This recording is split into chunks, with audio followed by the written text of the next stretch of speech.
Vladimir Poutine a publiquement menacé aujourd'hui l'Arménie d'une guerre ouverte. Le dictateur russe a déclaré que les autorités arméniennes devraient organiser un référendum sur la question de l'adhésion à l'Union européenne, une volonté exprimée par le Premier ministre Nikol Pachinian. Ensuite, Poutine a déclaré que si l'Arménie cherche à rejoindre l'Europe, elle connaîtra le même sort que l'Ukraine.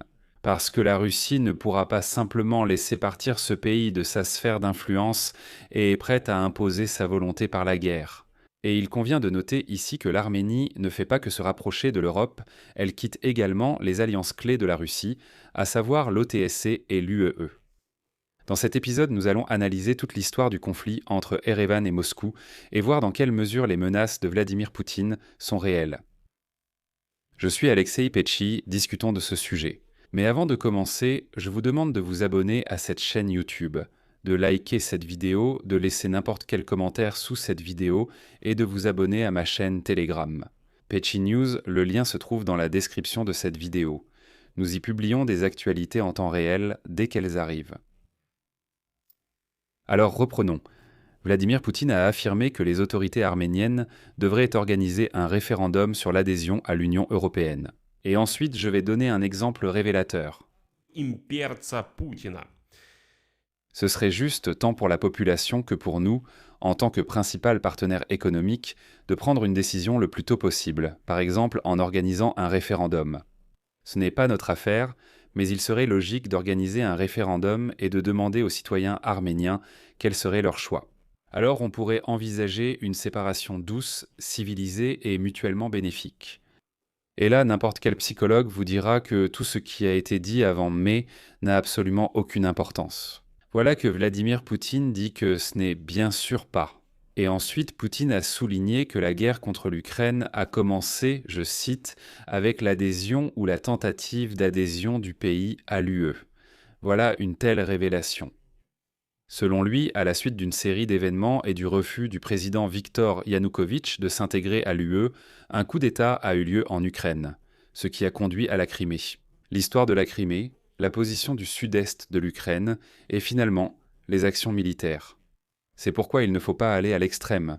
Il suffit de dire à temps que nous allons agir de telle ou telle manière. Il n'y a rien de particulier ici. Il faut simplement tout calculer. Et la partie arménienne doit calculer, et nous devons aussi calculer, a déclaré Poutine. En fait, Poutine a menacé l'Arménie en disant que les Russes allaient fourrer leur nez sale dans leurs affaires et qu'ils étaient pendant même prêts à recourir à la force. Comme ils l'ont fait en Ukraine en 2014, Poutine a ajouté que c'était une question sérieuse et a souligné que les projets de l'Arménie concernant l'adhésion à l'UE pourraient être discutés lors du sommet de l'UEA. Et ici, je vais rappeler toute la chronologie. Le processus de sortie de l'Arménie de l'orbite du Kremlin est devenu irréversible dès mars 2025, il y a un an, lorsque le Parlement du pays a officiellement adopté la loi sur le lancement du processus d'adhésion à l'Union européenne. À l'époque, le Premier ministre Nikol Pachinian a déclaré ouvertement que la voie européenne était incompatible avec l'appartenance à des blocs pro-russes. Voici une citation de Pachinian datant de août 2025. Nous ne pouvons pas jouer sur deux tableaux. Le moment du choix final viendra. Et si Erevan décide de quitter l'UEEA, nous prendrons la décision appropriée. Mais Poutine s'énerve peut-être même pas à cause de ça. Les événements de la première semaine de mai 2015, les événements de l'année ont été pour le Kremlin, une bonne gifle. Un sommet de la communauté politique européenne s'est tenu à Erevan, qui a été une démonstration de l'influence de l'Occident dans ce qu'on appelle l'arrière-cour de la Russie. Le président ukrainien Volodymyr Zelensky est aussi arrivé à Erevan, accueilli comme un allié clé. Pour Moscou, cela a été une insulte personnelle, et alors le porte-parole de Poutine, Dmitri Peskov, a qualifié cela d'anormal.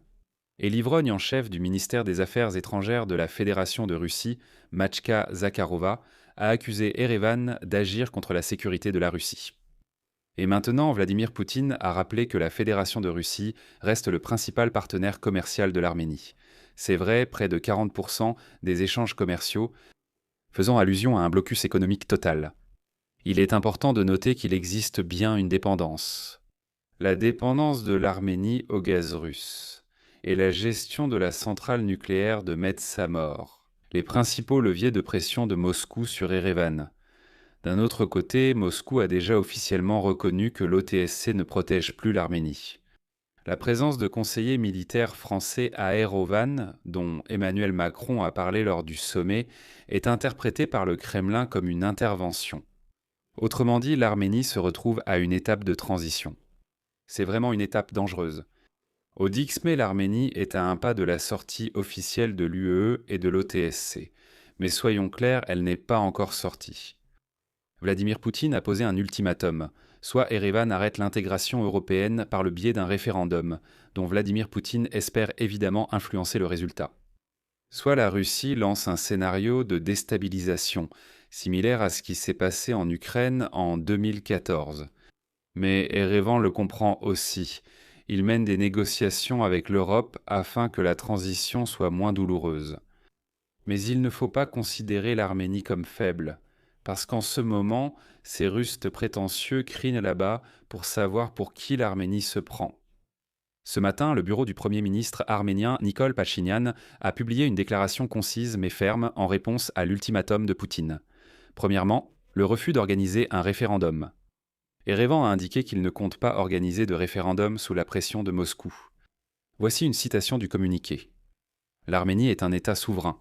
Notre orientation de développement a été définie lors des élections parlementaires et consacrée par la loi sur l'intégration européenne. Nous ne voyons pas la nécessité de nouvelles confirmations pour une orientation déjà adoptée par l'État. Je tiens également à souligner que l'Arménie dispose aussi de son propre levier de pression sur Moscou. Je n'ai pas mentionné par hasard que Macron est déjà prêt à envoyer ses conseillers militaires à Erevan.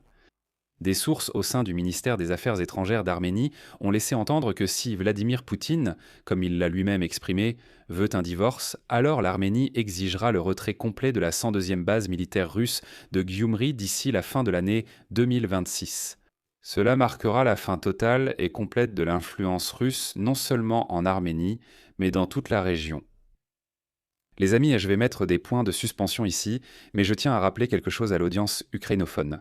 J'ai lancé une toute nouvelle chaîne YouTube exclusivement en ukrainien, où chaque soir nous faisons le bilan de la journée écoulée en nous concentrant précisément sur l'actualité ukrainienne. C'est pourquoi je laisserai le lien dans le commentaire épinglé sous cette vidéo ainsi que dans la description de cet épisode. Le lien vers la nouvelle chaîne YouTube en ukrainien.